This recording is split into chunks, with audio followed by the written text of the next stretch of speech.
Shalom, selamat malam Bapak Ibu Saudara. Terima kasih Pak John, Ibu, untuk kesempatan kali ini. Kita bersama-sama akan belajar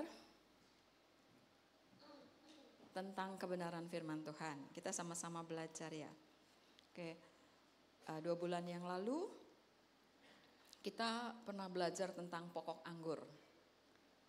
Saya percaya Bapak Ibu masih ingat tentang pokok anggur yang benar. Ya. Bapakku pengusahanya, Yesus pokok anggur, kita adalah ranting. Setiap ranting yang belum berbuah, yang tidak berbuah dibersihkan. Bukan dipotong tapi dibersihkan. Kemudian biar ranting-ranting itu menghasilkan buah. Caranya apa? Kita di dalam Yesus, ya. Yesus di dalam kita, kita di dalam Yesus. Nah, hari ini kita mau belajar satu perkara tentang biji sesawi. Ini dinas pertamanan kelihatannya, Ci.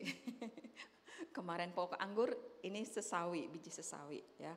Pasti semua Bapak Ibu pernah baca, pernah dengar khotbah tentang biji sesawi, ya. Hari ini kita sama-sama belajar tentang biji sesawi, ya. Kita sama-sama baca di Matius 13 ayat 31 sampai 32.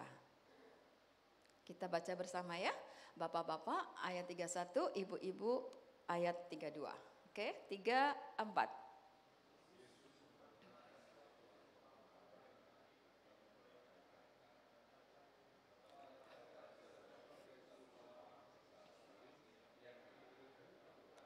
Oke, baik. Kita ulang ya. Kayaknya Bapak di sini banyak, cuma suaranya belum semua. Oke, Bapak-bapak ayat 31, ibu-ibu ayat 32 ya. Jangan malu-malu. 3, 4. Yesus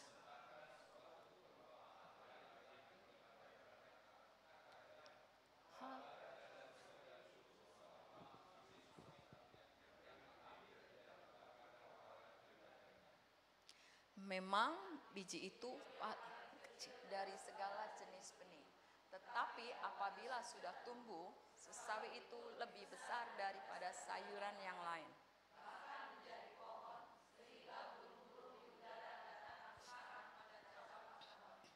Amin. Kita sering dengar, kita sering baca ayat ini. Kita sama-sama belajar perkara tentang biji sesawi.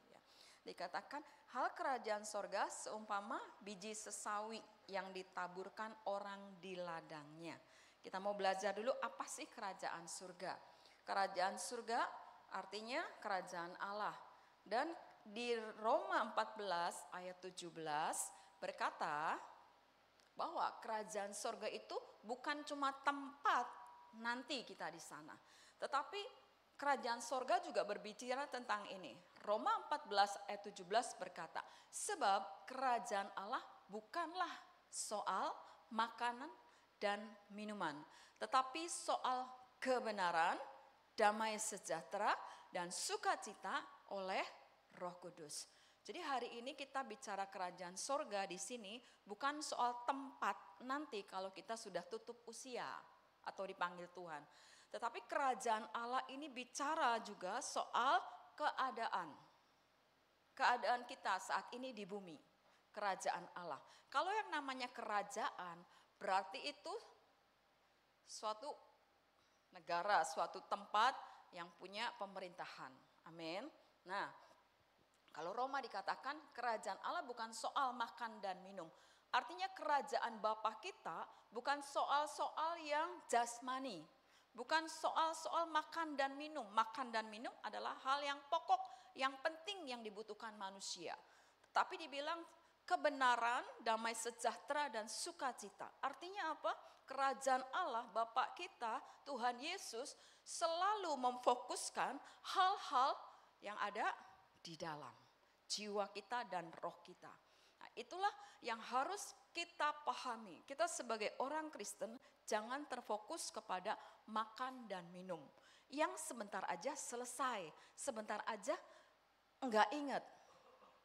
apapun yang di dunia ini kalau kita kejar, tidak pernah memuaskan kita. Dan selalu akan mengecewakan kita. Tapi firman Tuhan bilang kerajaan Allah itu soal kebenaran, damai, sejahtera, dan sukacita dikerjakan oleh Roh Kudus. Siapa Roh Kudus? Roh Allah sendiri, Roh kemuliaan. Hari kita mau belajar, dikatakan bahwa kerajaan Allah tentang kebenaran, damai, sejahtera, dan sukacita itu dilambangkan seperti biji sesawi. Boleh gambarnya? Biji sesawi. Mungkin teman-teman bapak ibu tahu biji sesawi segede apa ya? Dari YouTube, dari apa? Nah, kalau tangan kita segini, biji sesawinya seperti itu. Lebih kecil dari kacang hijau. Kacang hijau lebih kecil, itu lebih kecil lagi. Jadi kita bayangkan, jari kita segini, biji sesawinya begitu. Bahkan dikatakan biji yang paling kecil. Biji yang paling kecil. Jadi kecil biasanya nggak dianggap, nggak ada artinya. Betul? Dikatakan paling kecil. Tetapi dikatakan bisa menjadi pohon yang besar. Coba next gambar selanjutnya. Dari yang kecil ini akan bisa menjadi sesuatu yang besar. Nah, kita lihat. Dari yang segini sampai seperti itu. Itu perumpamaan Yesus mensejajarkan tentang kerajaan Allah. Tentang kebenarannya Tuhan seperti ini. Nah, kita mau belajar sama-sama apa maksud yang Tuhan mau sampaikan hari ini kepada setiap kita. Ya. Katakan biji sesawi, kecil, nggak kelihatan. Mungkin kita nggak nganggep, tetapi ketika dikatakan biji itu di tangan, terus ditabur. Saat ditabur, jatuh ke tanah. Setelah jatuh ke tanah, kena hujan, kena apa, biji itu akan masuk ke dalam tanah. Saat biji masuk ke dalam tanah, biji itu sendiri di dalam tanah gelap. Di dalam kegelapan sendiri, dia harus berjuang untuk tetap hidup. Biji itu terus bertahan di dalam kegelapan. Biji itu terus bertahan di dalam kegelapan. Sampai dia menemukan air. Dia ke dalam. Dia mulai keluar akar. Setelah keluar akar, dia akan ke atas. Tumbuh tunas. Itu adalah proses yang membuat biji sesawi itu jadi pohon yang besar. Artinya, firman Tuhan ketika kita baca mungkin biasa aja. Dan banyak anak Tuhan kurang menghargai, tidak menghargai firman Tuhan. Tetapi ketika kita melihat kebenaran, ketika kita menemukan kebenaran dari firman Tuhan itu, firman Tuhan adalah sesuatu yang sangat berharga. Sangat berkuasa dalam setiap hidup kita. Dan hari ini katakan seperti biji sesawi. Artinya banyak kali anak Tuhan nganggap firman Tuhan itu enteng, gak ada artinya. Bukan sesuatu yang penting buat kita, gak baca juga gak apa-apa. Gak dengar juga gak apa-apa. Bacanya ngebut juga it's okay. Tetapi ketika dikatakan seperti hal kerajaan sorga. Soal kebenaran. Kebenaran itu apa? Firman Tuhan. Saat firman itu ada di hati kita, ditaruh di hati kita. Dan kita terus renungkan, masuk ke dalam hati kita, renungkan. Dan ketika merenungkan, bukan di tempat seperti ini rame-rame. Tetapi di kamar kita sendiri, ketika kita sendiri kita ngomong sama Tuhan. Tuhan apa maksudnya? Apa yang sedang Engkau katakan? Saat kita membaca firman Tuhan, seringkali saya juga kita membedah Alkitab. Wah, apa nih Alkitab nih? Apa kita pengen tahu Alkitab apa nih? Menyelidiki Alkitab. Setelah kita mendapat rema, oh, ini remanya bagus sekali. Seringkali kita cuma stop di situ. Yang Tuhan inginkan ketika kita menerima rema itu menyelidiki hati kita. Rema itu menyelidiki hati kita. Rema itu harus membongkar hidup kita. Bukan kita bilang bagus, terus kita sharing ke teman. Saya juga lakukan. Tetapi ketika mendapat ini, ketika kita mendapat rema dari firman Tuhan, bawa ke sini. Selidiki saya Tuhan, bagian mana ini saya yang salah, bagian mana ini yang mendukakan hati Tuhan. Ketika firman itu ditaruh kepada kita, itu benih ada di dalam kita. Akan berakar, akan berakar, akan berakar. Firman itu Yesus sendiri. Ketika firman itu kita terima dengan rasa syukur, ketika kita menerima firman itu sesuatu yang berharga, Tuhan tahu enggak? Tahu enggak Bapak Ibu? Ketika kita meresponi firman Tuhan dengan seperti Tuhan tahu enggak? Tuhan tahu. Tuhan bekerja dalam diri kita. Ketika kita menerima firman asal aja Tuhan tahu enggak? Tuhan tahu. Saat kita menerima firman, kita menangkap dan bahkan menganggap firman ini seperti Daud berkata, firman yang kau sampaikan lebih berharga dari ribuan keping emas. Ketika kita menganggap firman itu sesuatu yang penting, berharga, paling berharga, Tuhan tahu. Saat itu Roh Kudus bekerja di dalam diri kita. Saat itulah firman mulai tertancap dalam hati kita. Saat itulah akan tumbuh benih. Benih itu apa? Perbuatan kita mulai tumbuh. Firman itu termanifestasi melalui sikap kita, perkataan kita, pikiran kita. Ini yang harus terus kita kerjakan dan kita kejar. Makanya kerjakan keselamatanmu dengan takut dan gentar. Kita nggak cuma terima keselamatan setelah itu sudah. No, kita punya tugas dan tanggung jawab.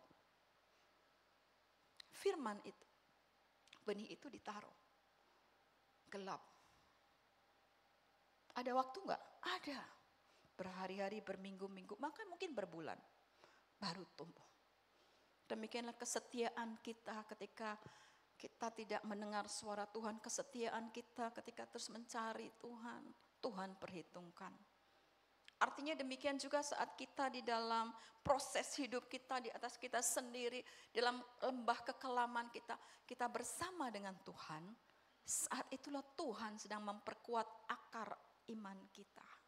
Tuhan sedang memperkuat otot-otot rohani kita. Jadi ada waktu kita harus bersama dengan Tuhan setiap hari. Setiap hari. Kita harus punya waktu. Kita harus memiliki keintiman dengan Tuhan. Keintiman dengan Tuhan menghasilkan perubahan. Keintiman dengan Tuhan menghasilkan perubahan. Ya, yang namanya keintiman itu suami istri berdua. Enggak, yang namanya intim enggak rame-rame, tapi berdua. Saat kita sering berdua dengan Tuhan, kita semakin tertancap. Bagaimana? Enggak mungkin kita berdua terus sama Tuhan, enggak mungkin kita doa terus. Bapak Ibu, saya diajar ketika nyetir mobil sendiri, Tuhan bilang begini, kamu bisa ngomong, maksudnya ada tiba-tiba didorong, ayo bicara sama Tuhan. Bicara apa? Tiba-tiba Roh Kudus menolong saya. Cuma ngucap syukur. Tuhan terima kasih ya, saya punya kendaraan. Tuhan terima kasih ya, saya enggak kepanasan. Tuhan terima kasih ya, saya punya keluarga. Tiba-tiba itu mengalir dari hati saya tidak reka-reka, tiba-tiba itu mengalir dan saya bisa menangis. Kenapa bisa menangis? Karena Roh Kudus yang menolong saya untuk intim dengan Tuhan. Jadi soal keintiman bukan soal yang susah-susah, tidak. Tuhan kita tuh Tuhan yang luar biasa. Keintiman seperti kita bergaul sama suami kita, sama saudara kita. Itulah dibangun dari hari ke hari. Dibangun karena ada rasa ingin bersama dengan Dia. Amin. Punya kerinduan sama Tuhan. Punya kerinduan intim sama Tuhan. Kalau belum minta sama Tuhan, Dia Bapa yang baik.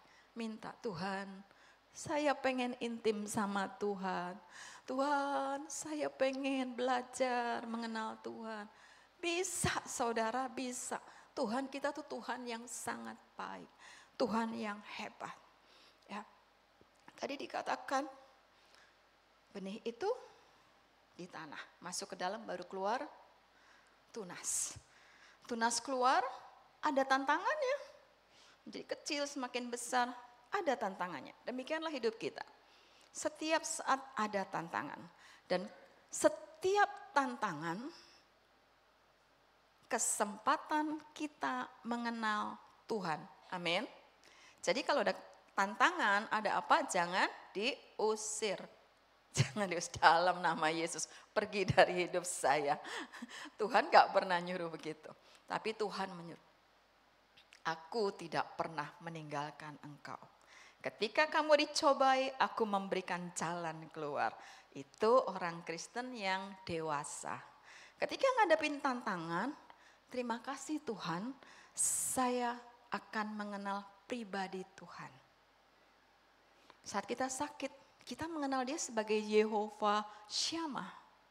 Saat kita kekurangan, kita mengenal Dia sebagai Yehovah Jireh, Allah yang menyediakan. Saat kita galau, kita takut, kita cemas, kita mengenal Dia sebagai Yehovah Shalom, Allah yang memberikan damai sejahtera yang dunia nggak bisa berikan. Jadi setiap lembah kekelaman, setiap proses dalam hidup kita itu menghasilkan pengenalan akan Tuhan. Jadi yang pertama dari kita orang Kristen ketika ngalamin sesuatu, ketika dengar firman, yang pertama adalah menerima. Kalau menerima, berarti kita bawa ya. Kalau dikasih Tuhan kasih firman, kita bawa. Benar? Yang namanya menerima, saya bawa. Tuhan kasih firman, saya bawa, masukin ke dalam. Ketika Tuhan kasih tantangan, saya terima Tuhan tantangan ini. Saya terima, saya akan bawa, saya terima. Saya akan mau diproses oleh Tuhan. Nah, yang pertama, terima. Terima bahwa Tuhan itu Tuhan yang baik. Bahwa Dia turun dari surga untuk setiap kita. Jangan lupa, jangan pernah lupa. Persoalan besar, apakah lebih besar dari persoalan kita? Penyakit yang tidak bisa disembuhkan, apakah lebih besar dari kasih Tuhan kita? Itu yang harus terus kita renungkan. Kita terima. Tadi pujian-pujian yang tadi kita naikkan adalah menggambarkan siapa Bapa kita, siapa Tuhan kita. Ya. Jadi kita terima, kita harus menerima. Menerima firman, jangan cuma lewat, menerima firman Tuhan diterima. Sehingga menghadapi tantangan, kita punya firman. Kita terima, firman itu ada di sini.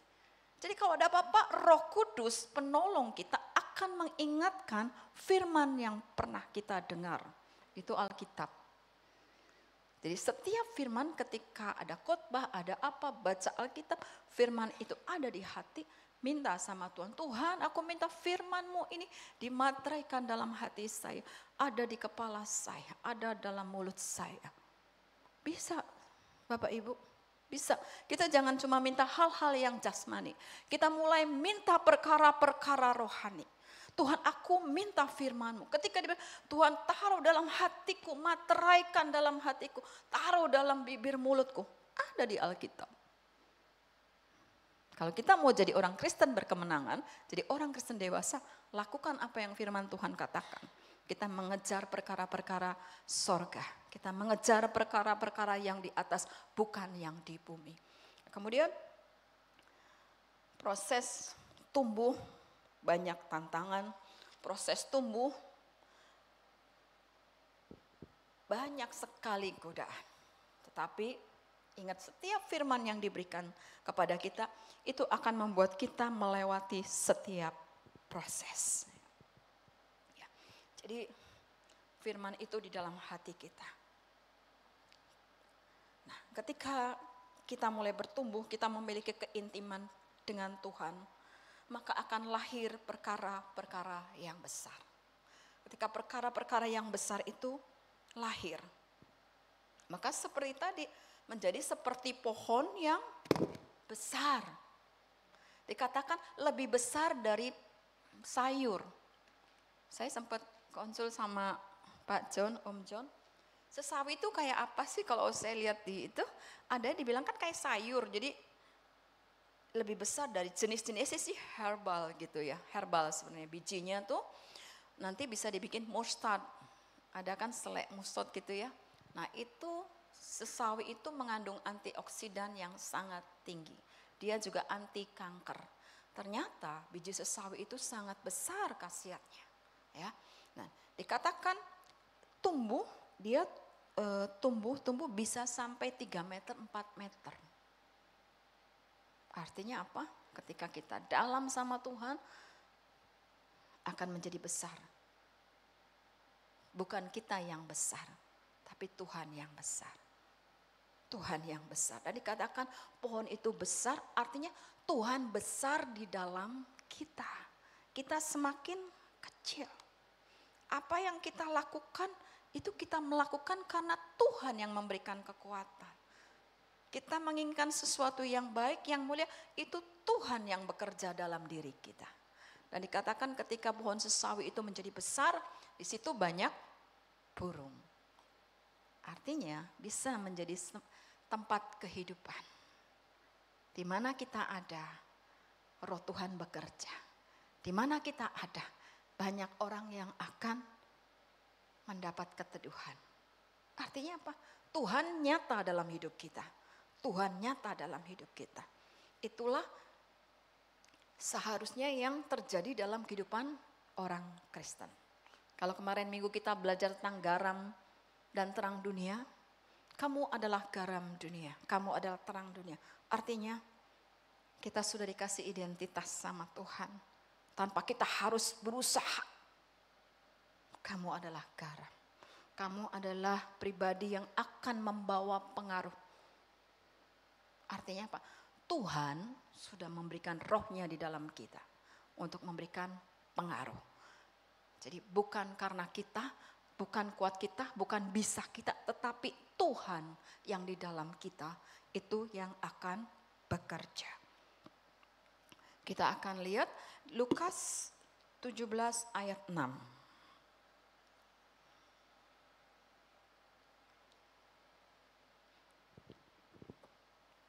Kita baca ya.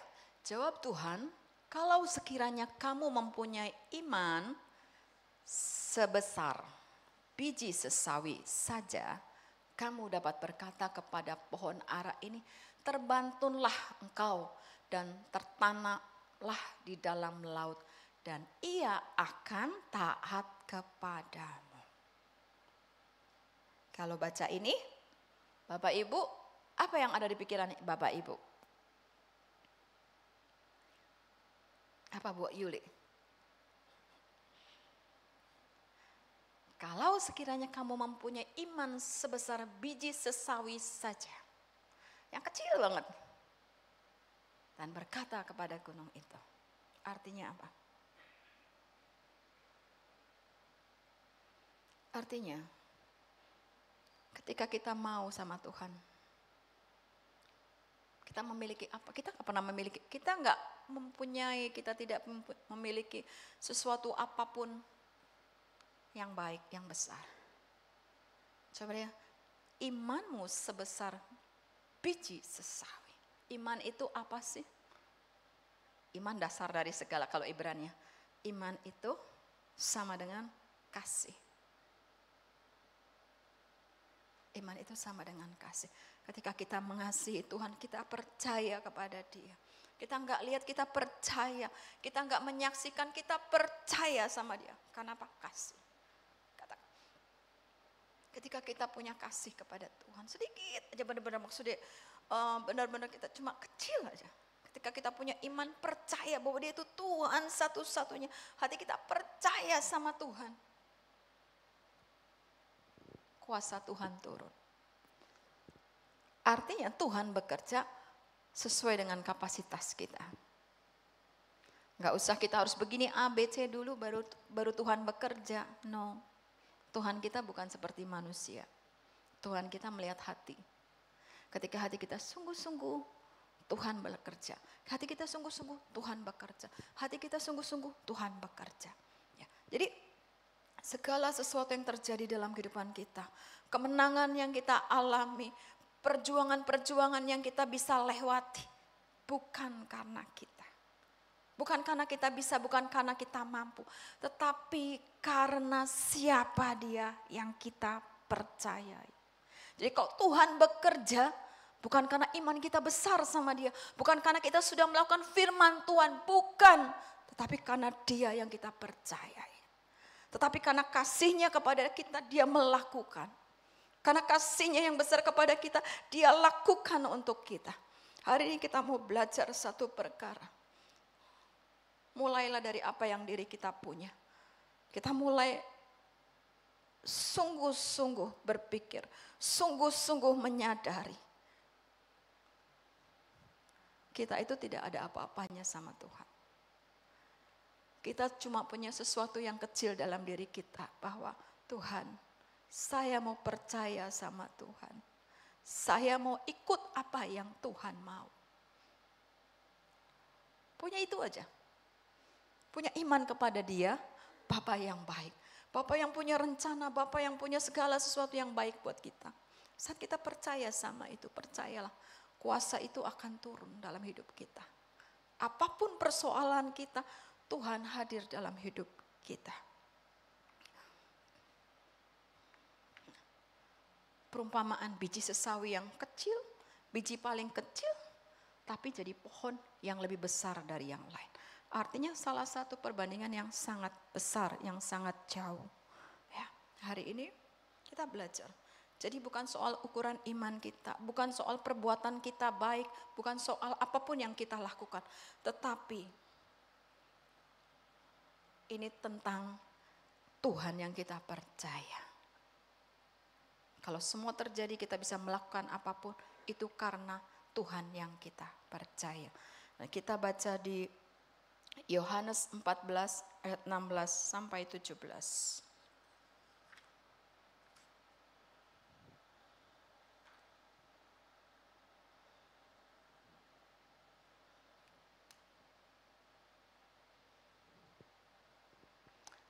Yohanes 14 ayat 16 dan 17. Aku akan minta kepada Bapa, Yesus berkata, dan ia akan memberikan kepadamu seorang penolong yang lain, supaya ia menyertai kamu selama-lamanya. 17, yaitu Roh Kudus, Roh kebenaran. Dunia tidak dapat menerima dia, sebab dunia tidak melihat dia dan tidak mengenal dia. Tetapi kamu mengenal dia, sebab ia menyertai kamu dan akan diam di dalam kamu. Ini hal yang besarnya. Ini hal yang besar yang ada di dalam kita. Sehingga iman yang sebiji sesawi yang kecil itu akan bisa seperti pohon sesawi yang tingginya bisa 3 meter. Karena apa? Karena pekerjaan Roh Kudus yang ada di dalam kita. Kita tidak pernah bisa melakukan apa-apa. Tetapi Roh Kudus yang besar yang diberikan kepada kita, itu yang mengerjakan semuanya di dalam kita. Kita akan lihat satu video, mungkin Bapak Ibu pernah lihat video ini, tapi ketika saya merenungkan ini, saya teringat video ini. Perumpamaan biji sesawi adalah kita tuh nggak ada apa-apanya, kita tuh nggak bisa. Asal kita punya sesuatu yang kecil aja, kita percaya kepada kebenaran firman Tuhan, dia akan lakukan semua. Saat kita percaya bahwa dia mengasihi kita, dia melakukan apapun untuk kita, dia akan mengubah segalanya. Saat kita dengan hati yang tulus percaya bahwa dia melakukan segalanya untuk kita, maka sesuatu yang akan terjadi. Ini kisah nyata seorang keluarga, sebuah keluarga yang dikaruniai seorang bayi, seorang anak cacat. Cacat sejak lahir, ya. Ada cacat di otaknya, ya. Jadi saat itu ini keluarga namanya Dick, ayahnya namanya Dick, ya, seorang ayah yang tinggal di Boston. Tahun 1962 dia dikaruniai anaknya. Dan ketika anaknya lahir, dia mempunyai cacat otaknya, yaitu kelumpuhan otak sejak lahir. Saat lahir dokternya bilang ini nggak mungkin disembuhkan. Jadi sebaiknya Bapak cari panti asuhan yang khusus untuk anak-anak cacat, titip di situ, bayar situ, terus sudah lupakan. Bapak hidup seperti sedia kala. Hatinya hancur, dia pulang ke rumahnya bersama istrinya, dia temuin gembalanya, hamba Tuhan, katakan, anak saya cacat dan tidak akan pernah bisa sembuh. Dokter memutuskan untuk, ya udah istilah anak ini taruh aja di tempat panti asuhan anak cacat dan biarkan mereka yang mengurus supaya anak ini bisa ini. Tetapi hati kami hancur. Hamba Tuhan pendetanya bilang, ya kamu punya dua opsi, melakukan apa yang dokter katakan atau kamu mau rawat anak itu dengan penuh kasih sayang. Dick dan istrinya bersepakat kita didik anak itu. Rick dididik layaknya anak normal meskipun dia cacat. Dididik, diperlakukan seperti anak normal. Tidak mudah mendidik anak yang cacat. Tapi terus dilakukan sampai dia menjadi besar. Dan ayahnya mulai mencari supaya Rick bisa berkomunikasi. Karena dia gak bisa ngomong, gak bisa apa, dia cacat. Akhirnya temannya ada yang bisa melalui komputer. Dan ketika dia mulai usia 15, dia pakai komputer, dia ketik, kita punya pakai, dikatakan, "Pah, saya mau ikut lari maraton." Dia cacat, gak bisa jalan, gak bisa ngomong, pengen lari, ikut lomba maraton. Nah, lomba ini untuk memperingati salah seorang pejuang yang lumpuh. Bapaknya sangat mengasihi Rick. Dia tidak menolak keinginan anaknya. Bapaknya bukan seorang atlet, tetapi dia menyanggupi keinginan anaknya. Dan mereka berlatih. Kita lihat, kita saksikan tayangan video ini.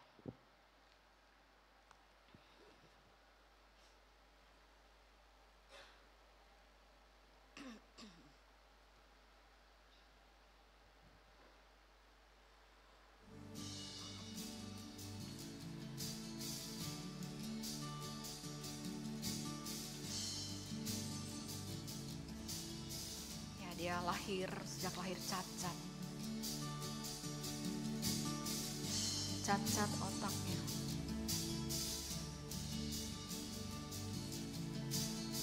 Nah, dia ingin ikutan lomba lari.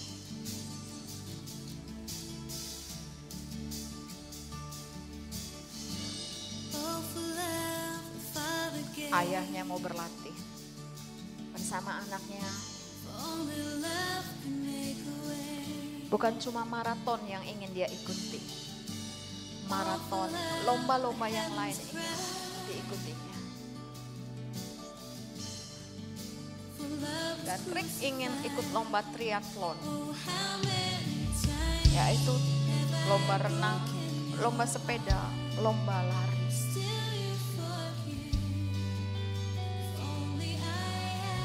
Karena kasihnya, Dick sang ayah melakukan semua itu.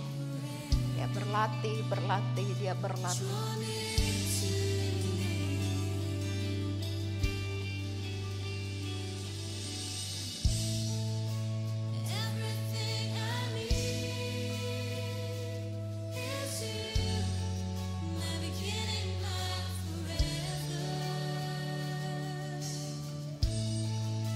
Lomba pertama, lomba renang. Lomba kedua, lomba sepeda. Dia membuat khusus sepedanya untuk dapat membawa anaknya ikut perlombaan ini.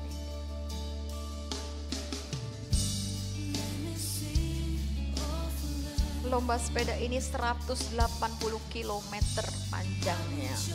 Dan lomba renang tadi 3,8 km. Dia terus mengayuh sepedanya sepanjang 180 km. Dan yang terakhir adalah lari Islam sepanjang 42 km. Dan dia ikut lomba triathlon Ironman. Lomba triathlon yang sangat berat. Total 226 kilo. Dia harus bertanding.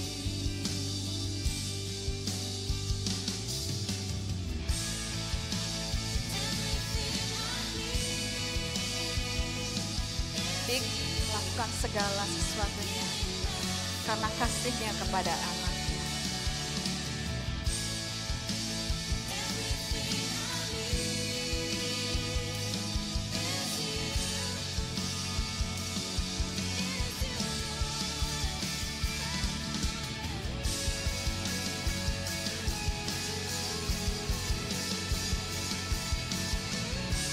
Tuhan melakukannya sama untuk kita.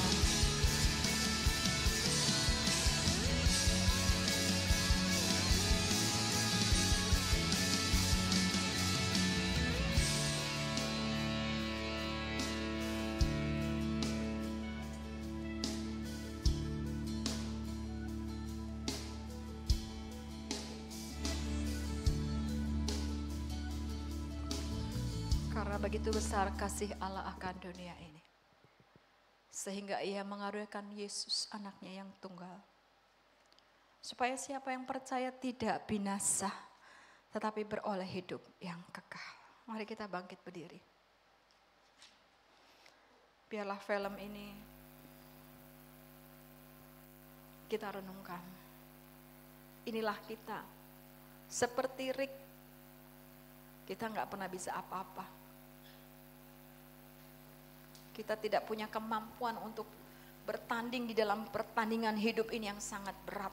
Dan tantangan yang terus-menerus ada. Tetapi karena kasih Tuhan, kita akan dimampukan.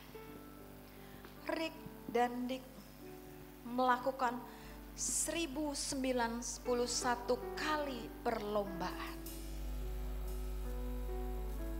1091 kali mereka berlomba bersama. Di dalam kecacatannya, Rick bisa berlomba lebih banyak dari orang lain. Karena dia punya Bapa yang mengasihi. Rick hanya punya keinginan. Yang melakukan semuanya adalah Bapaknya. Demikian juga hidup kita. Ketika kita bilang sama Bapak, aku mau dalam perlombaan hidup ini, aku menang. Aku memuliakan Tuhan. Aku ingin banyak orang kenal Engkau melalui hidup aku. Bukan kita yang akan lakukan, tapi Roh Kudus akan menolong kita, memimpin kita, mengubah hati kita, mengubah perkataan kita, mengubah sikap hati kita. Dia yang akan mengubah hidup kita. Bagian kita adalah taat, bagian kita mau seperti Bapa yang akan melakukannya. Roh Kudus yang akan menggendong kita. Yesaya 46 ayat 4 berkata, sampai masa tuamu aku tetap dia. Dan sampai masa putih rambutmu aku menggendong kamu. Aku telah melakukannya dan mau menanggung kamu terus. Aku mau memikul kamu dan menyelamatkan kamu. Inilah Bapa kita. Semua yang dikerjakan adalah anugerahnya.